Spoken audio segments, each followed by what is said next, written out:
Olá, meus irmãos, boa noite a todos. Que a paz e o amor do Mestre Jesus esteja em nós. Hoje nós temos um tema, qual que é? Desculpa. Conflitos conjugais. Desculpe, relacionamentos conjugais, é isso. Nossa irmã vai nos trazer, vamos todos elevar nosso pensamento a Deus e envolvê-la para que ela possa trazer para nós aquilo que viemos buscar. Vamos elevar então nosso pensamento a Deus, nosso Pai, amado Mestre Jesus, amigos da espiritualidade, para fazer essa prece que o Mestre Jesus nos ensinou. Pai nosso que estás nos céus, santificado seja o vosso nome, venha a nós o vosso reino, seja feita a vossa vontade, aqui na terra como nos céus. O pão nosso de cada dia dá-nos hoje e sempre, Senhor. Perdoai as nossas ofensas, assim como nós perdoamos a quem nos tem ofendido. E não nos deixeis cair em novas tentações, mas livrai-nos do mal. Que assim seja. Vou passar a palavra para a nossa irmã.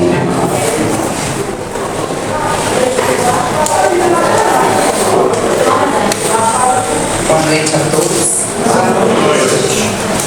É uma alegria muito grande estar aqui com vocês hoje. Eu agradeço o convite da Casa Fraternidade Espírita Irmão Milanês. Eu sou da Casa da Associação Espírita Célio Xavier, lá no bairro Prado, em Belo Horizonte. E devo confessar a vocês que é a primeira vez que eu falo fora do meu ambiente seguro. Então, eu conto com a paciência, com a bondade, o olhar amoroso de vocês. Então, o tema de hoje é relacionamento conjugal. E nesse momento, isso que a gente pensa, que a gente roga a Deus para que Ele possa nos envolver de fato no seu luz sublime, a fim de que nós possamos ser amparadas e que essa noite seja de muito proveito para todos nós. Que aquilo que nós viemos buscar, como o irmão Beto falou, chegue ao coração de cada um, que nós saímos daqui melhores do que quando nós chegamos. Então, esse tema, relacionamento conjugal, ele trouxe uma dificuldade adicional, porque relacionamento é uma das nossas maiores dificuldades na atualidade. Qualquer que seja ele, o relacionamento profissional, interpessoal, social ou familiar. Então, porque relacionar-se significa estabelecer elos sociais, ou elos afetivos com uma outra pessoa. Então, pressupõe uma ligação, uma conexão com alguém. E esse alguém é sempre um outro que é diferente de nós e traz com ele os seus medos, as suas angústias, os seus desejos, os seus sonhos, as suas expectativas, as suas experiências. Por isso, relacionar nunca é fácil. E conjugal diz respeito ao casamento ou à união entre os cônjuges. Então, nós falaremos hoje de um tipo de relacionamento muito específico, que é o relacionamento conjugal. Para a psicologia, a conjugalidade ela se refere à qualidade e à dinâmica das relações entre parceiros em um casamento ou união estável. Esse termo, na psicologia, não abrange apenas a convivência diária, mas também as interações emocionais, as interações sociais, sexuais, tudo isso que ocorre entre os cônjuges. E a conjugalidade, ela é um aspecto vital da vida a dois. Por quê? Porque ela influencia diretamente a nossa percepção de satisfação na relação.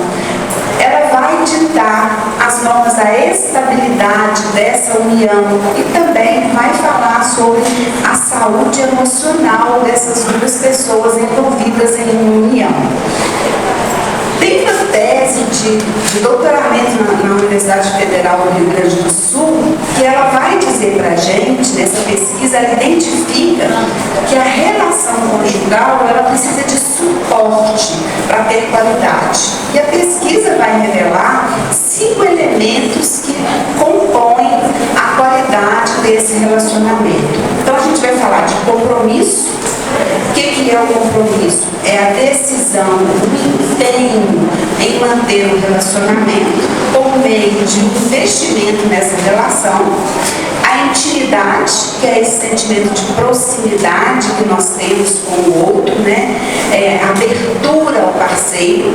A afetividade, e essa afetividade, ela tanto o carinho físico, o contato, como abraçar, andar de mãos dadas, isso tudo que nós fazemos na fase do enamoramento, né? Mas também essa decisão de ter cuidado um para com o outro.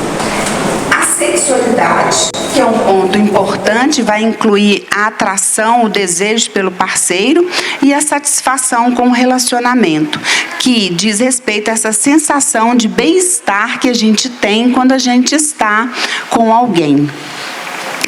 Esses resultados vão avançar um pouco mais e mostrar que a boa comunicação e a nossa capacidade de resolver conflitos de forma positiva também interfere na qualidade dos relacionamentos, mostrando que os casais que têm objetivos em comum, que têm propostas de lazer em comum, esses itens contribuem para que eles tenham essa percepção de qualidade no relacionamento conjugal. Mas nós estamos aqui hoje reunidos para falarmos de relacionamento conjugal na perspectiva doutrinária, à luz do Espiritismo, né? Tentando avançar um pouco mais no aspecto de uma ligação movida não somente pelo afeto, mas que se aprofunda na mesma medida em que é construída no nosso dia a dia.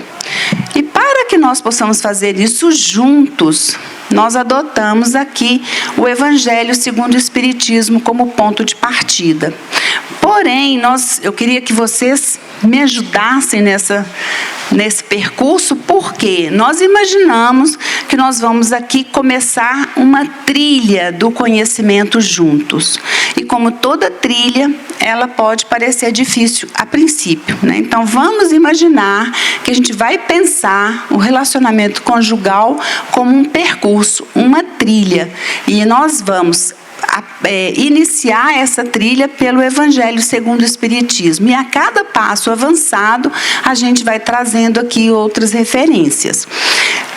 Ao final, o nosso objetivo é que nós tenhamos um olhar mais cuidadoso em relação ao nosso cônjuge, né? A nossa esposa ou ao nosso marido, aquele com quem partilhamos a vida, e mais generoso, porque muitas vezes a gente perde essa intencionalidade, dessa generosidade que a gente deve ter no relacionamento com o outro, né?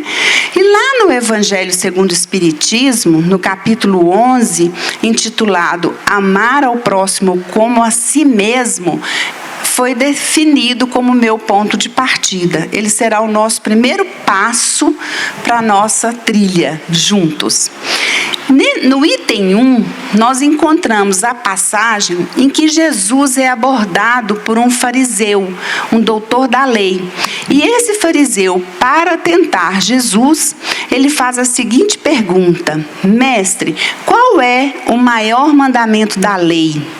E aí Jesus responde: amareis o Senhor teu Deus de todo o vosso coração, de toda a vossa alma e de todo o vosso espírito.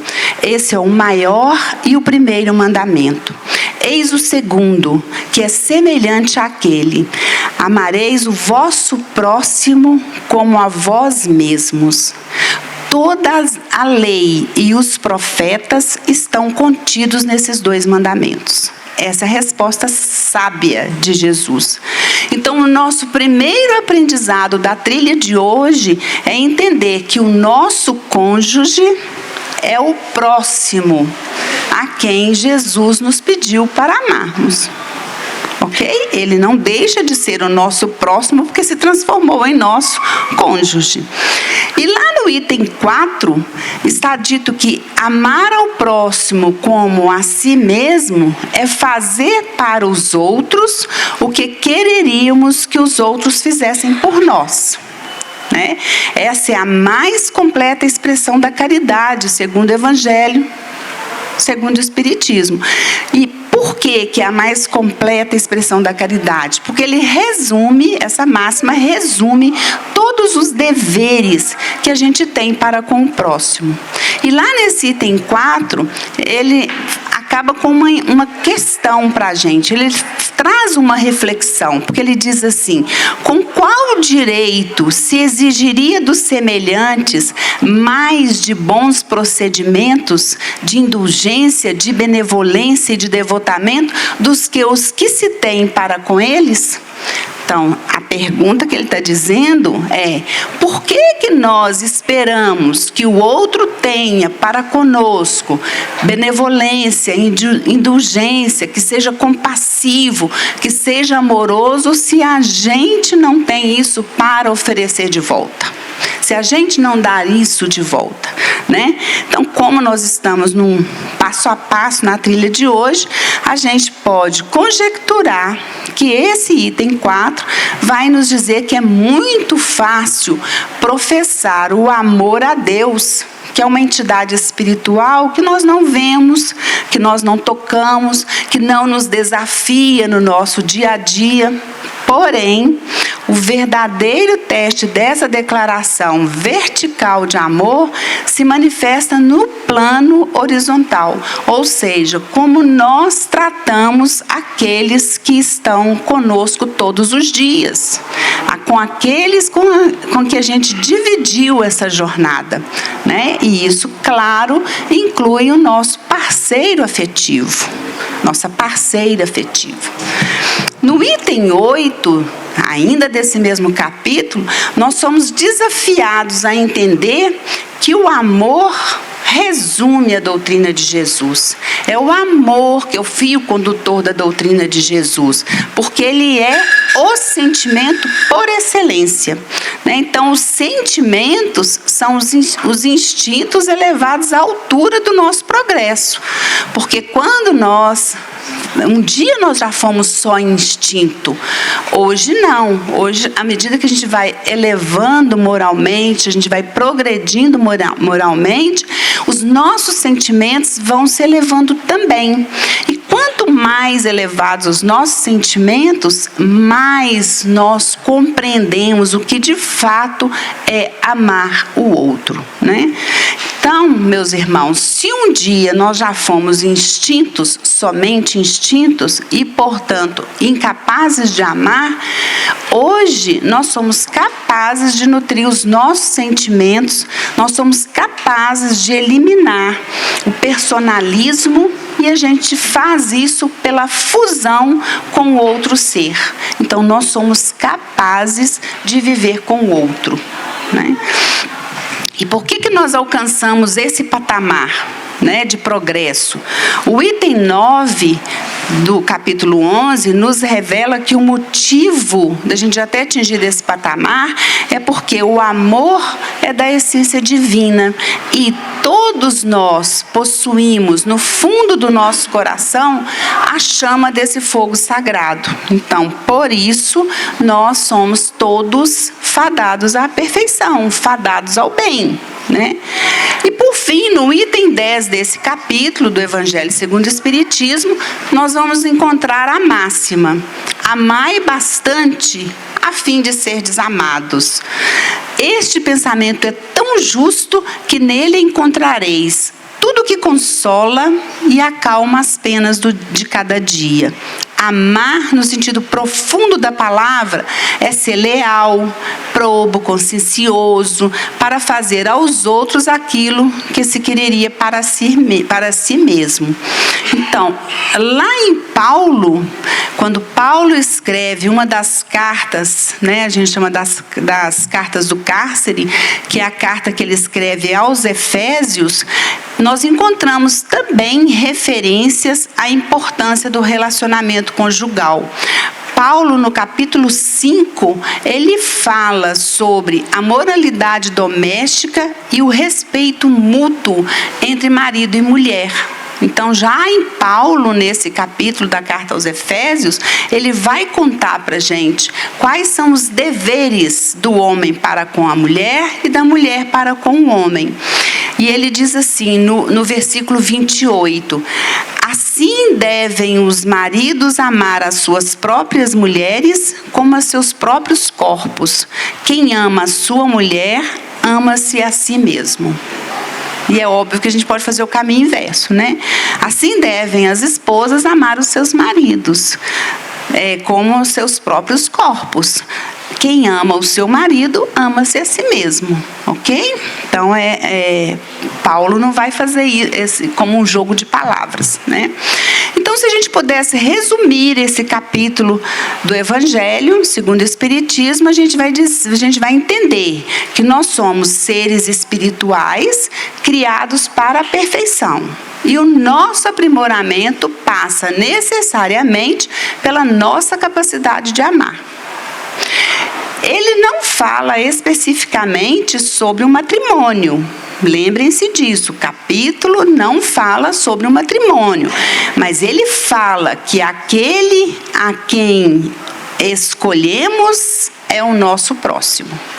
Então, para ele, eu tenho que olhar com o devido cuidado, com atenção, entendendo que aquilo que eu não gostaria que ele fizesse comigo, eu também não devo fazer a ele. Até aqui nós caminhamos bem? Ok. Então, a gente chega ao primeiro trecho da nossa trilha do conhecimento, finalzinho do primeiro trecho. Para a segunda etapa, nós buscamos o Livro dos Espíritos. E aí nós direcionamos mais os nossos passos, né? Nós fomos às questões 695 e 696 de O Livro dos Espíritos, porque elas tratam especificamente do casamento. A questão 695, Kardec pergunta aos amoráveis do plano espiritual: será contrário à lei da natureza o casamento, isto é, a união permanente de dois seres? E a resposta deles é enfática, né? Ela é certeira. É um progresso na marcha da humanidade. Então, casamento, a união conjugal é processo evolutivo. Nós precisamos dele para chegar no fim da nossa jornada. E na questão 696, ele pergunta: que efeito teria sobre a sociedade humana a abolição do casamento? Seria uma regressão à vida dos animais. Então, seria o equivalente a dizer que nós voltamos ao mundo dos instintos, guiados pelo ego, pelo orgulho, pela vaidade, ok? E aí nós vamos descobrir nesse trecho do Evangelho, do Livro dos Espíritos, que está dito lá: o casamento, segundo as vistas de Deus, tem que se fundar na afeição dos seres que se unem. Aí, nesse momento, a nossa trilha ganha um novo contorno, porque nós somos convidados a pensar nas leis que fundamentam a nossa vida no corpo material. Então, nós podemos citar a lei de progresso, que nos diz que o homem se desenvolve por si mesmo, mas como nem todos progridem simultaneamente e do mesmo jeito, os mais adiantados auxiliam o progresso dos outros por meio do contato social. Então, a lei de progresso vai dizer para a gente que um casamento, o relacionamento conjugal, vamos dizer assim, o relacionamento conjugal é uma forma de contato social em que um é responsável por ajudar o outro a avançar na senda do progresso. O burilamento que se dá pelo encontro desses dois seres tão distintos, tão opostos, ele vai acontecer nesse dia a dia e vai fazer com que as pessoas se melhorem progressivamente um ao outro. A lei de igualdade, que nos diz que Deus nos outorgou, ao homem e à mulher, a inteligência do bem e do mal e a faculdade de progredir. Então, ele fez o homem mais forte, está dito no livro dos Espíritos. Ele fez o homem mais forte para que conseguisse dar conta de trabalhos rudes, e a mulher cuidaria dos trabalhos mais leves, mas deu a ambos o dever de se ajudarem mutuamente a suportar as provas de uma vida cheia de amargor. Por que uma vida cheia de amargor? Porque nós estamos em um planeta de expiações e provas. Então, não vai ser o campo da felicidade o tempo todo. As dificuldades surgirão, os desafios acontecerão. Então, por isso, nós precisamos de estar atentos. A lei de liberdade, e a lei de liberdade, dentro dela, traz para a gente o livre-arbítrio, que por consequência nos dá a lei de ação e reação, tornando-nos responsáveis pelos nossos atos. Então, aquilo que nós fazemos nos será cobrado, centil por centil. Todos nós estamos numa casa espírita, ouvimos isso sempre. Assim, nós podemos dizer que não há acaso na obra de Deus. Tudo decorre de nós. Somos herdeiros de nós mesmos. E por isso, essa responsabilidade que foi citada anteriormente, ela tem que estar muito clara na nossa mente, no nosso coração. Aí a gente pode avançar um pouquinho mais na trilha do relacionamento conjugal. Por quê? Nós somos espíritas. Nós temos o conhecimento e, portanto, nós podemos adotar como conduta para a nossa vida conjugal um tipo de relacionamento diferenciado. Um relacionamento baseado na nossa fé, naquilo que nós ouvimos e acreditamos, que nos afirma que nós somos imperecíveis. Então a gente não morre, o corpo morre, mas o espírito vive. E esse espírito, de retorno à pátria espiritual, encontrará amores, e afetos e desafetos, e no retorno a vida na carne, isso vai se renovando, isso vai se repactuando, ressignificando. E também a gente acredita na lei de justiça, amor e caridade. Para a gente falar só de caridade, na questão 886, é dito qual é o verdadeiro sentido da palavra caridade, como a entendia Jesus. E aí a resposta é: benevolência para com todos, indulgência para as imperfeições dos outros, perdão das ofensas. Então eu estou vendo aqui vários casais, e eu estou vendo aqui vários jovens, Então vamos pensar. O que é benevolência para com todos quando a gente pensa no nosso relacionamento dentro de casa, como um casal? O que é indulgência para as imperfeições do outro? O que é perdão para as ofensas? Porque a gente se melindra muito fácil, a gente guarda raiva muito fácil, Então está sendo dito, então você não é caridoso. Vamos pensar nisso. Aí, avançando assim nos meus estudos para trazer esse estudo para vocês aqui hoje, eu fui até o livro Calma.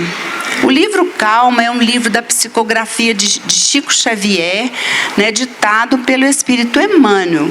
E lá no livro Calma, nós encontramos uma lição chamada Rusgas Domésticas. Então, rusgas domésticas são brigas, as pequenas briguinhas do dia a dia, aquelas coisinhas que a gente vai maturando, deixando aquilo fermentar dentro da gente. E essa lição, ela nos auxilia a pensar nas dificuldades naturais da vida a dois. Emmanuel nos diz que da pequena rusga doméstica pode nascer uma extensa torrente de rixas, pode nascer muitas aversões. Por quê? O que acontece? nós fazemos exatamente o contrário daquilo que Emmanuel indica como saudável. Ele fala para a gente que nós não devemos ficar revivendo os maus entendidos de ontem, que nós não devemos ficar revivendo o mal entendido de qualquer fase do passado do outro. Nós devemos nos preocupar que as faltas e os erros no lar sejam realmente esquecidos, que nós devemos aprender a conversar e não a gritar, que nós devemos pensar sempre que a união começa em casa, mas a calma começa em nós mesmos.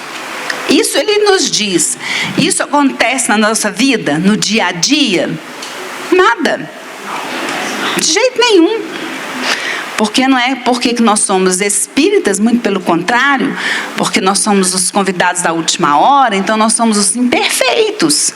E aí, quando chega o problema doméstico, a dificuldade, essa dificuldade pode ser de qualquer monta, material, né, financeira, pode ser o que for, a gente fica cutucando o outro, foi culpa sua, pondo a culpa, tentando encontrar culpados, a gente fica, a gente perde as estribeiras e grita ao invés de conversar, e a gente fecha a cara, bate a porta e vai dormir de cara amarrada, sem a conversa necessária, sem o esclarecimento.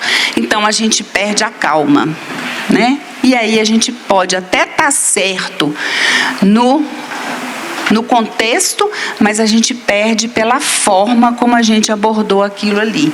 E aí Emmanuel está dizendo para a gente: preste atenção, porque aquilo que aconteceu, a rusga de ontem, foi esclarecida, foi resolvida, pronto, acabou.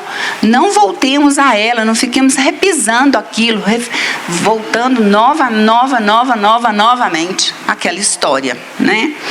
Então, como a gente está preparando esse estudo, né? Preparávamos esse estudo em forma de uma trilha, nós percebemos que quando a gente chega nesse ponto, a gente chega numa encruzilhada. Né? A gente tem que escolher um caminho. Tem aqui, o caminho estava aqui, estava indo tudo muito bonitinho, vocês falaram que estavam certos, que a trilha estava compreensível.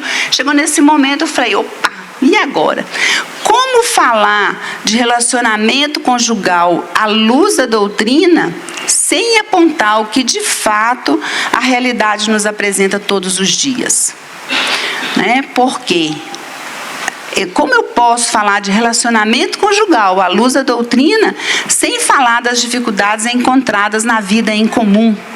Porque elas existem, elas são poucas, elas não são poucas, elas são muitas.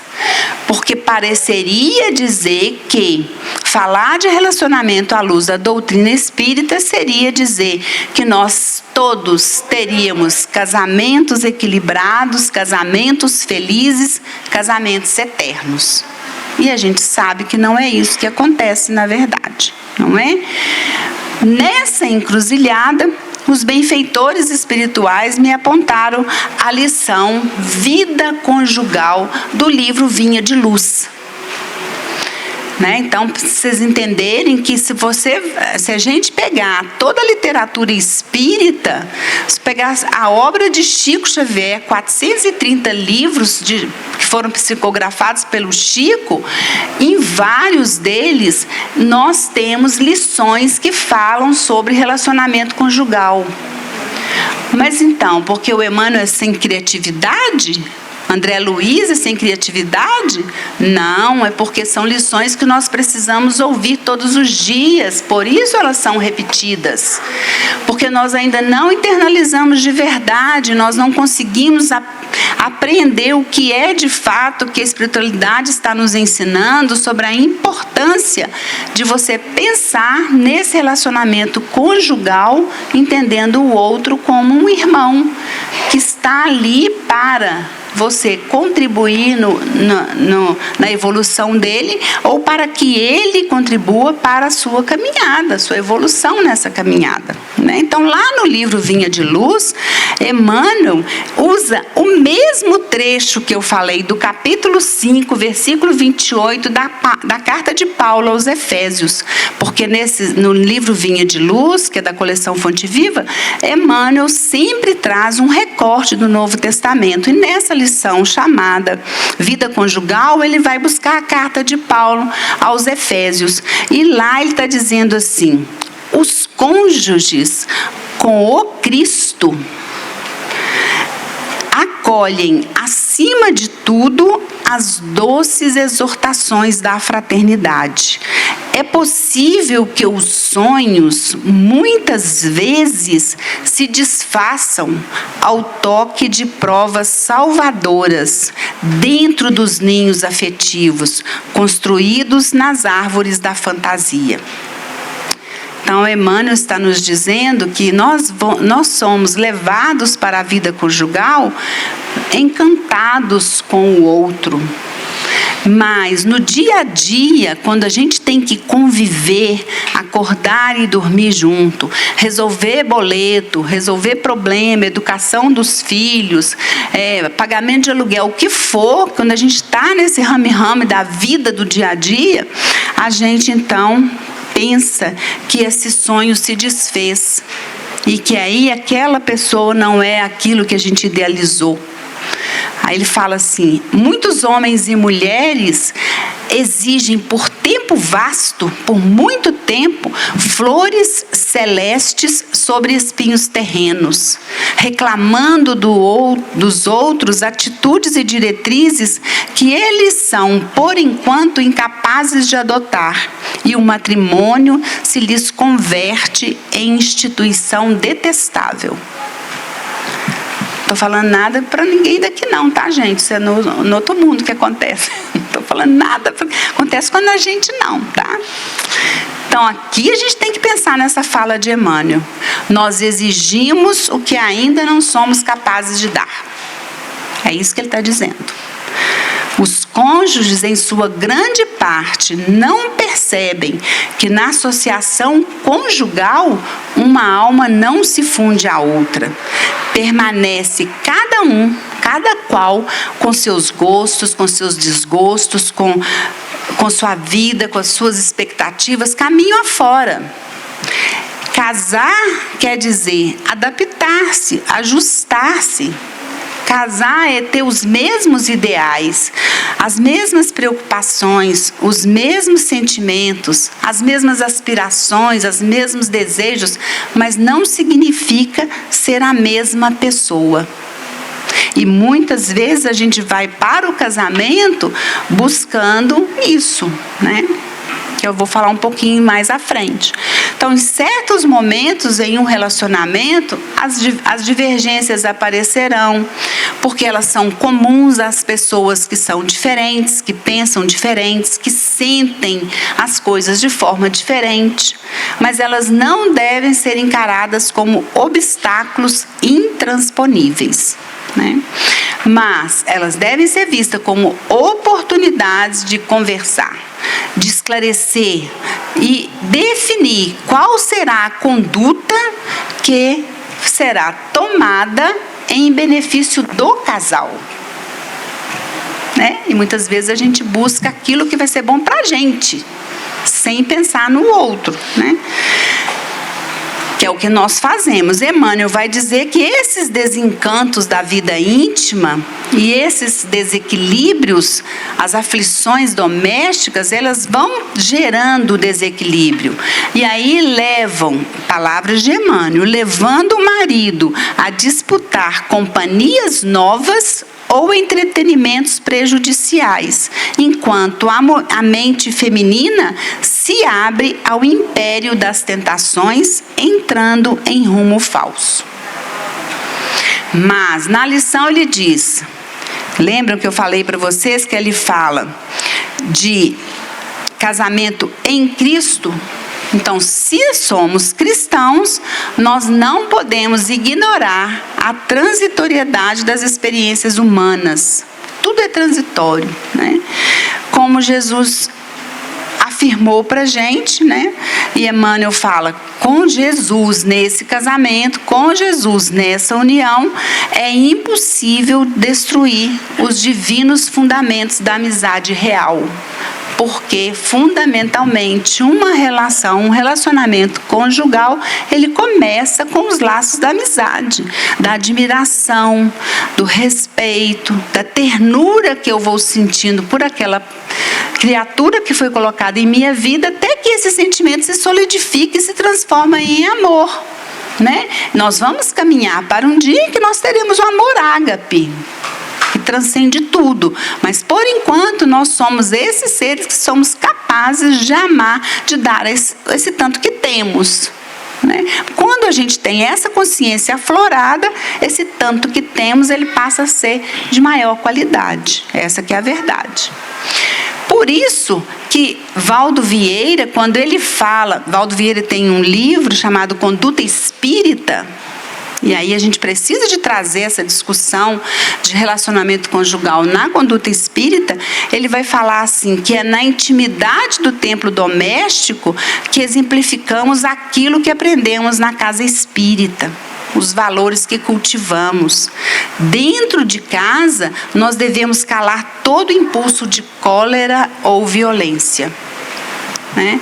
Então, é uma das formas que a gente tem de caminhar em uma união com Cristo. É uma forma que a gente tem de pensar que eu estou nesse relacionamento conjugal com uma pessoa que é diferente de mim, mas que eu escolhi aqui porque eu a encontrei, por ela me encantei, dela me enamorei, e foi. Mas a gente sabe que dentro do nosso plano reencarnatório estava previsto. Então, nós não nos encontramos por acaso. Então, isso aumenta a nossa responsabilidade, porque a gente já tinha combinado. Alguma coisa estava certa, né? Então, isso aumenta a nossa responsabilidade. E aí ele fala assim, nós devemos calar todo impulso de cólera e violência, porque o perdão é o treino da compreensão. Se nós procuramos compreender sem criticar, nós aprendemos também a eliminar a mágoa que corrói. Porque todas as vezes que nós temos um desentendimento com os nossos cônjuges, e isso vira uma mágoa, isso vai corroendo a gente por dentro. Todas as vezes que acontece qualquer coisa, a gente volta lá em 1963, quando você me falou aquilo. E a gente resgata aquela história que estava lá no passado. Se a gente cala esse impulso nosso, a gente aprende sobre tolerância. Porque tolerância é treino para aceitação. Porque nós sabemos que nós estamos em diferentes estágios de evolução. Então, eu posso entender que, por exemplo, aquela pessoa que está comigo, ela ainda não teve a compreensão ampliada do que é relacionar-se com o outro. Então, ela ainda traz dentro dela o ciúme, ela ainda traz dentro dela o egoísmo. E aí, num relacionamento, a gente vai entendendo como são essas diferenças e a gente vai aprendendo a ajustar essas diferenças. Porque eu presto atenção no outro. Então, a atenção é treino para o diálogo. Quando a gente deixa de prestar atenção no outro, o afeto vai embora. Isso é fato. Quando eu não consigo olhar para o outro, prestar atenção, escutar o que ele me diz, entender qual foi o ponto de partida e onde que ele está chegando com aquela conversa que ele está tendo comigo naquele momento, eu fico tão intolerante, eu fico tão evasiva, eu fico tão assim, que aí o afeto também vai embora. Quando a gente vê aquilo que nos aproximou, que foi aquela admiração, aquele encantamento, isso está deixando de existir, porque eu deixei de cuidar do outro, de prestar atenção no outro. E aí a gente vai cair numa outra máxima, que é do respeito. Porque uma relação também não se fundamenta sem respeito. E o respeito é o treino da educação. Né? A gente pensa que não, mas é treino. Pessoas educadas respeitam as outras pessoas. Né? Então, esse treino, ele é muito valioso na vida do casal. Quando a gente discute, quando a gente briga, quando a gente xinga, quando nós nos agredimos dentro dessa relação, toda a atmosfera psíquica daquela casa fica alterada. Não é só você e seu marido que estão alterados, não. Aquele ambiente todo, porque nós somos cercados por uma nuvem de testemunhas. Então, os espíritos que estão ali, eles por aproximação, por vibração, eles vão se aproximando. Então, ao invés de a gente conseguir fazer com que a calma se instale, isso vai sendo piorado, exacerbado, vai sendo multiplicado. E aí, quando você vê, a casa já virou. A mesma desorganização interna que a gente está tendo está presente no ambiente. E aí, ele fala para a gente que a renúncia é o treino da doação. Né? Então, renunciar. O que é renúncia? Nossa, então eu tenho. É muito comum também que as mulheres digam: não, então eu tenho que renunciar a tudo, eu tenho que ceder em tudo. Nossa, não é possível. Não, renunciar é renunciar à imposição agressiva dos nossos desejos. É querer impor para o outro o que a gente deseja, o que a gente quer, o que a gente espera. É renunciar às reclamações e às cobranças diárias. Né? Isso vale para os dois lados, né? Porque há muito tempo atrás, quando a gente falava de cobranças e reclamações diárias numa vida em comum, era geralmente a cobrança da mulher, porque a mulher ficava em casa, o marido era o provedor, trabalhava, quando ele chegava, a mulher soltava o verbo, né? Ah, porque as crianças, não, porque não sei o que, tá? E aí o homem já pressionado pelo dia inteiro do trabalho, ficava ainda nervoso, e aí começava a história toda. Hoje a gente tem uma situação diferente, porque ambos trabalham. Né? As mulheres também estão sofrendo as mesmas pressões do mundo do trabalho. E aí, quando chega em casa, é uma disputa de quem que sofreu mais durante o dia. Né? Ah, não, comigo foi assim, com você foi desse jeito. Não, mas comigo foi muito pior, porque o meu chefe... E eu ainda tenho que chegar, tenho que fazer a comida, tenho que cuidar das crianças. Você já viu o dever de Juninho? E aí, as reclamações, as cobranças ácidas vão surgindo. E aí, a insegurança se instaura nessa vida aí. E aí as críticas começam, e elas começam primeiro de uma forma mais branda, até que elas se tornam muito ferinas, capazes de magoar muito. Então, quando a gente fala de renúncia como treino da doação, é renunciar ao mutismo, que é um mal que assola todas as uniões, né? O que eu faço? Eu não quero problema, não quero discutir a relação, então eu me calo e eu me fecho. E quando eu me calo, eu me fecho, eu culpo o outro por eu ter que ficar muda.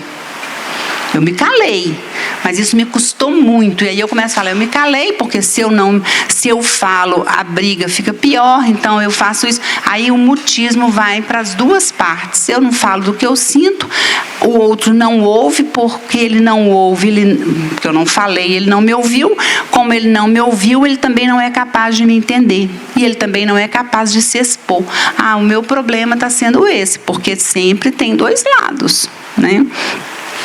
E aí a gente tem que renunciar à cara amarrada que a gente faz quando a gente é contrariado. Né? Quando a gente está lutando para que os nossos desejos prevaleçam e isso não acontece, a gente muda. A nossa cara fecha, a gente fica de cara amarrada assim, a gente fica de cara ruim, e isso vai azedando a relação.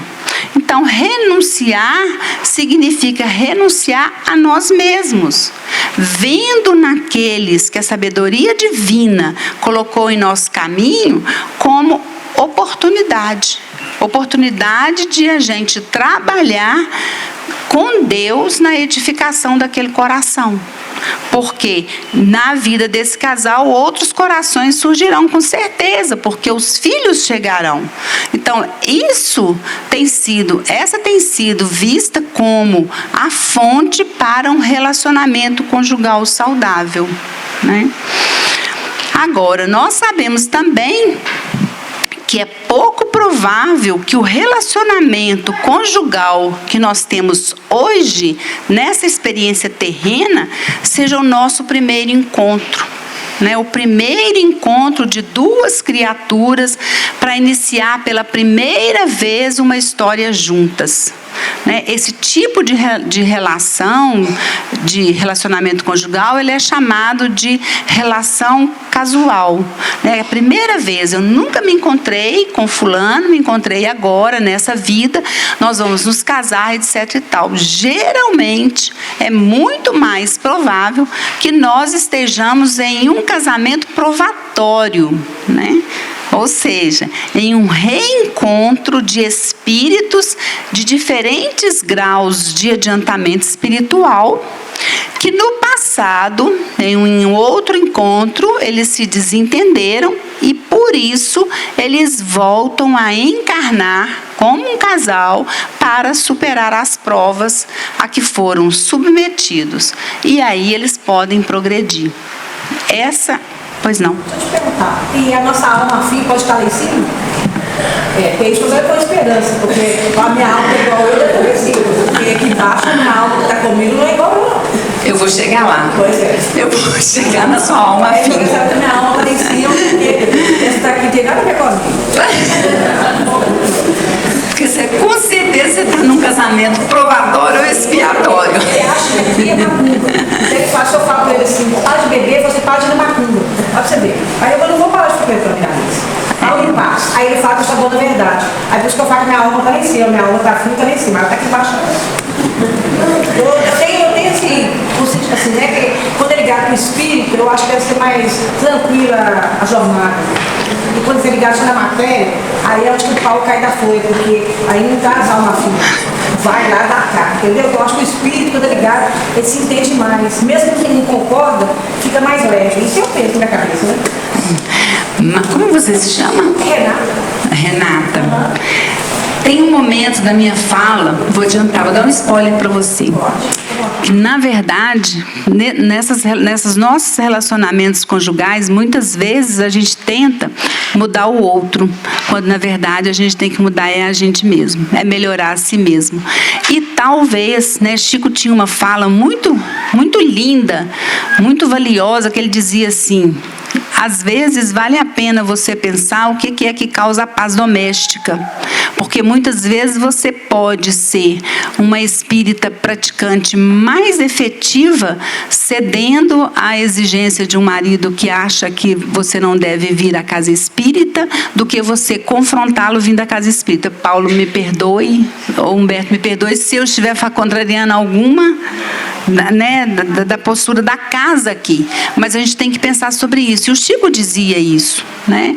Então, avalia com cuidado, pensa bem, né? E talvez mostrar para ele de outra forma, que não pelo enfrentamento, o bem que faz a você estar aqui. Eu faço meus amigos espirituais, eu faço, convido ele para vir, faço o culto, vem, não é que não faço convite, eu convido, vou, se inscreveu fazendo culto, aí enfim, aí aqui tem tudo que eu falo, eu tomo bomba todo dia, eu tomo bomba todo dia.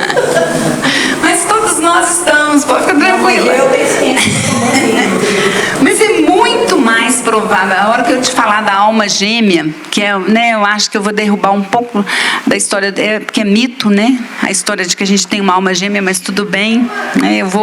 Eu chego lá, né? Eu acho que eu chego de uma forma muito, muito amorosa para te explicar isso, mas eu chego lá daqui a pouquinho. Tá? E a gente tem até outro tipo de casamento, que é o expiatório, né? É o tipo de relacionamento conjugal em que, em vidas anteriores, marido e mulher erraram muito, erraram feio, né? Então pensa no expiatório. Eu falei para Renata, o seu pode ser um casamento provatório ou até expiatório. Então erramos muito. E aí eu reencarno, né, e me junto a essa pessoa para constituir um novo lar, para corrigir esses erros cometidos. Está na hora? Está na hora? Ah, está aqui. Nossa Senhora. E aí, então, é o que a gente chama de um casamento de resgate. Tá? Então, com pouco pouco de boa vontade, talvez nós estejamos em um relacionamento sacrificial, em que um espírito mais evoluído se encontra com o outro menos evoluído a fim de auxiliá-lo a progredir. Mas raros são os casamentos afins, nos quais espíritos evoluídos, com sentimentos elevados, que se amam verdadeiramente, se reencontram. Ao filme, o casamento em si. São raros. Nosso lado, o casamento em si, plano espiritual, fiquei muito feliz. Opa, as almas lá em cima se encontram e fica tudo bem. Tudo que é ligado na terra é ligado no céu. Então, isso que eu acredito. Mas esses casamentos são raros. Eles não são os. Não está na nossa, né? No nosso mundo ainda. Então, é necessário que sejam corações muito afetuosos, que estão juntos com objetivos muito supremos, né? E eles se tornam aliados para adiantarem-se mutuamente, espiritualmente, né? Então, nós não sabemos, de fato, a gente não sabe em qual categoria nós nos achamos, mas a gente sabe que não existe o acaso. Não existe o acaso, então ninguém se acha sob o mesmo teto por mera casualidade. Nós estamos nos casamentos que necessitamos, nós estamos na família que necessitamos, nós estamos constituindo uma família que precisamos para que aquele grupamento todo se adiante. Então, meus amigos, o que é que nos compete? Para chegar caminhando para a resposta da Renata. O que nos compete nessa experiência tão humana que é o relacionamento conjugal? Então, o que a gente vê é que a sociedade como um todo, ela tem encarado com muita naturalidade a separação conjugal. Ao menor problema, a gente alega incompatibilidade de gênios, etc, etc, etc, e nós desistimos do compromisso assumido. À luz do Espiritismo, a separação se constitui em uma decisão muito séria, que só deve ser tomada em situações extremas. A maioria dos casamentos na Terra, por serem provacionais, eles requerem muita renúncia para serem levados a termo, até o fim. Então é necessário que os casais aprendam a dialogar, que eles se respeitem, que eles possam constituir de forma que o lar seja um templo da paz, de equilíbrio. Mas, de forma geral, o que acontece é que o egoísmo tem levado os casais a agirem de forma contrária a isso, Então, sob o ponto de vista espiritual, é recomendado o esforço para melhorar-se a si próprio, tomando consciência dos seus defeitos, corrigindo esses defeitos. Isso auxiliará a melhora na relação, possivelmente, não existe nenhuma regra, nenhuma verdade absoluta, convertendo aversões do pretérito em razoável amizade. A separação não será solução, pois significará o protelamento desse reajuste. É um reajuste indispensável, lembre-se do centil por centil. E, por conseguinte, a falência da união perante as leis de Deus. Então, a gente entende que casei, assumi um compromisso, foi tudo conversado, negociado, ou foi então imposto, porque a gente não sabe também como é que foi isso, e aí chegou aqui, eu desconsiderei esse compromisso e resolvi me separar.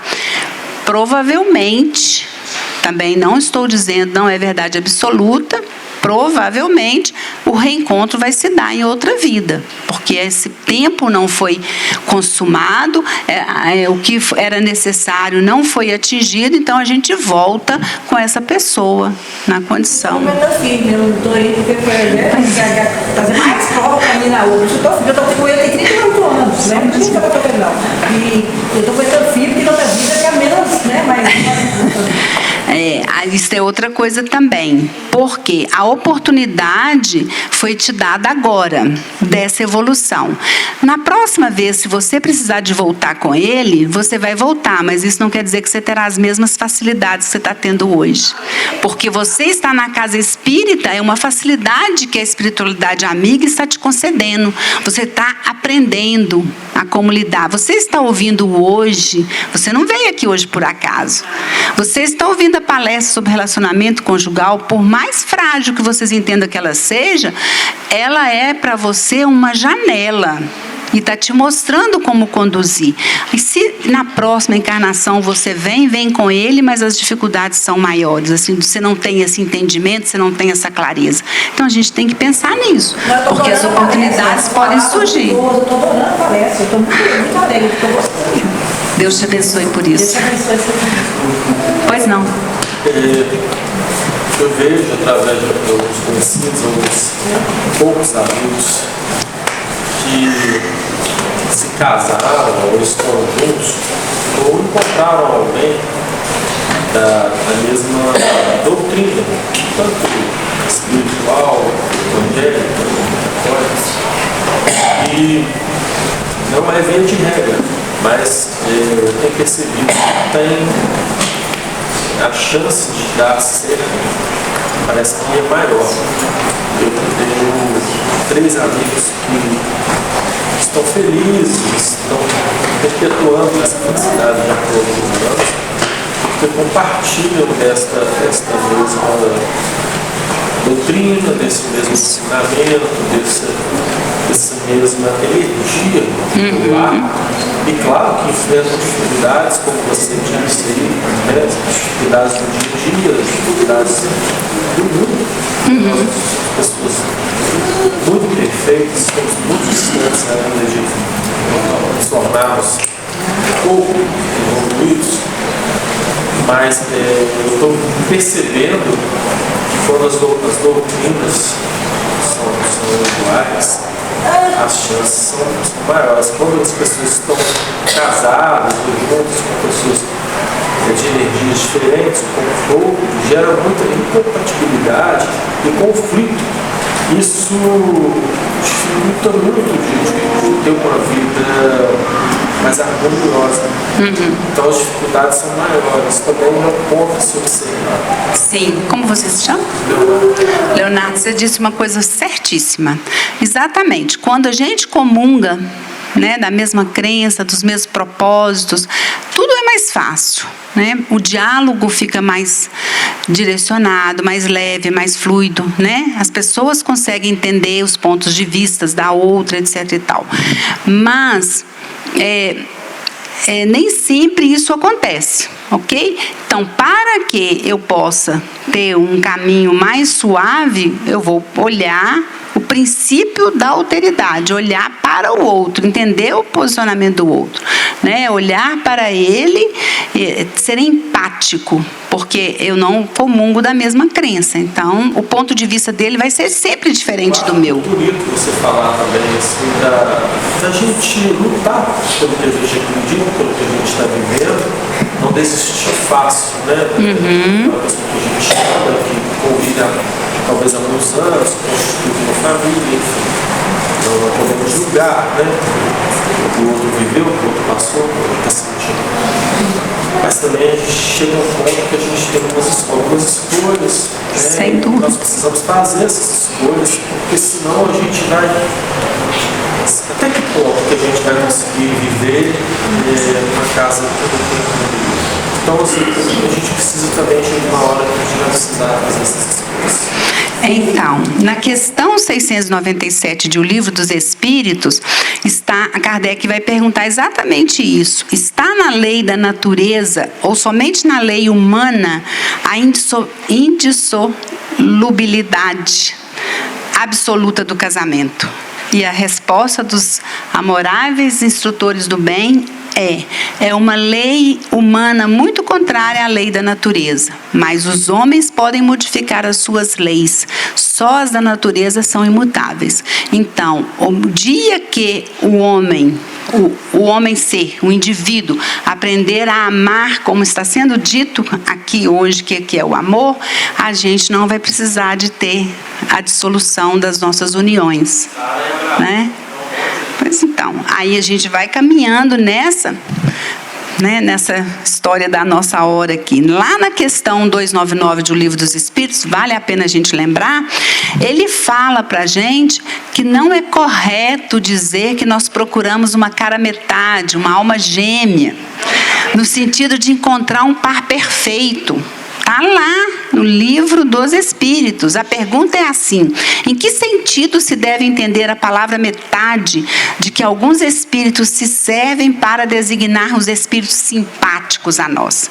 A expressão é inexata. Se um espírito fosse a metade do outro, separados os dois, estariam ambos incompletos. E não existe isso. Nós somos seres individuais, responsáveis pela nossa própria evolução, caminhamos juntos pela lei de sociedade, pela lei de progresso, mas o nosso progresso ele é individual e cabe somente a nós, né? A gente não transfere isso para o outro. E se eu tivesse que completar alguém, eu perderia a minha individualidade. Então, pronto, tá aí a resposta. Então, assim, como é que eu faço? Paro, né? Só encerrar, né? Então, eu ainda tinha algumas coisinhas para falar, mas para fechar, eu queria contar para vocês que no livro, que eu indico a leitura, Entre a Terra e o Céu, psicografia de Chico, conta a história de uma família. O ponto de partida é uma família, a partir de uma prece feita por uma filha, toda a preparação de um socorro do plano espiritual para essa família. E aí, nessa família existem duas personagens principais, são Zumira e Odila. Mas nós logo percebemos que outras tramas paralelas vão entrando nessa história, mostrando que todos esses personagens, né, tem o Júlio, a Antonina e o seu avô, o Amaro, o Silva, todas essas pessoas, ela tem uma trama que foi urdida por relacionamentos cujos compromissos foram relegados no passado. Casais que se desfizeram, mães que abandonaram filhos, etc, etc, etc. O livro inteiro é sobre essa história. Ao final do livro, durante uma cerimônia de casamento, Antonina, que é um espírito mais evoluído, ela é convidada a fazer uma prece. E o ministro Clarencio vem, então, coloca a sua destra sobre a fronte dela e ela ora fervorosamente. Então, com essa prece, eu me despeço de vocês, agradecendo mais uma vez pelo convite, né? Reforçando que eu espero que cada um saia daqui com suas próprias reflexões, né? E que saia daqui um pouco mais acalentado do que quando chegou. E a prece é o seguinte: amado Jesus, abençoa a nossa hora festiva que te oferecemos em sinal de carinho e gratidão. Ajuda os nossos companheiros que hoje se consorciam, convertendo-lhes a esperança em doce realidade.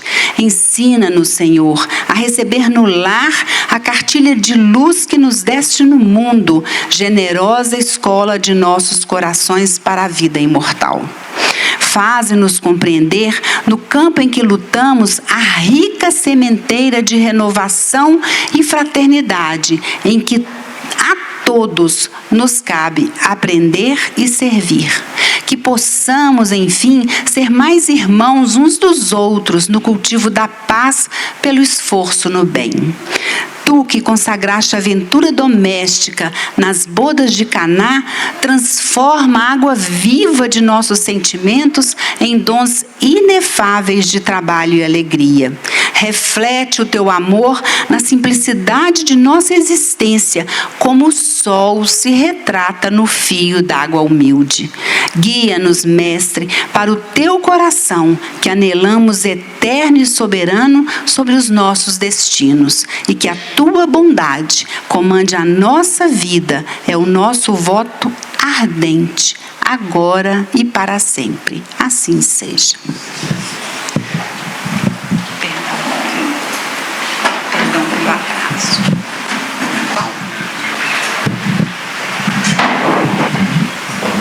Boa noite a todos. De novo. Boa noite a todos. Agora sim. Meus queridos, é com muita alegria que nós estamos aqui, depois de uma palestra tão boa, tão rica, né, de conhecimento, tão rica de esclarecimento, que nos traz desconforto. Eu queria fazer uma pergunta a vocês. Tem alguém aqui pela primeira vez numa casa espírita ou na casa de Miramês? Seja bem-vindo, que Jesus traga o esclarecimento que vocês vieram buscar e o conforto também. Bom, diante disso, a única coisa que nos resta é agradecer a oportunidade que aqui tivemos, de tanto esclarecimento, ao divino e amado Mestre Jesus, esse companheiro dileto de todas as horas. Então eu peço que nos acompanhem numa prece em agradecimento a esse ser maravilhoso que o Pai Todo-Poderoso nos envia como exemplo dele a ser seguido. Ó divino Jesus, companheiro dileto de todas as horas, agradecidos estamos por mais uma noite tão rica de esclarecimentos, de verdades e orientações sábias e necessárias à nossa jornada. Ó divino Mestre Jesus, eu peço que nos ampare sempre, que a caridosa não nos deixe sucumbir, não nos deixe falir como tantas e tantas outras vezes, quando ouvimos o nosso orgulho, a nossa vaidade. Senhor de todas as coisas, pedimos, fique conosco, hoje, agora e por todo sempre, e que assim seja, divino Mestre, e graças a Deus. Meus irmãos, aqueles que desejarem tomar um passe, por favor, formem uma fila direita. A gente só pede a caridade do silêncio para não atrapalhar os trabalhos lá dentro. Obrigado.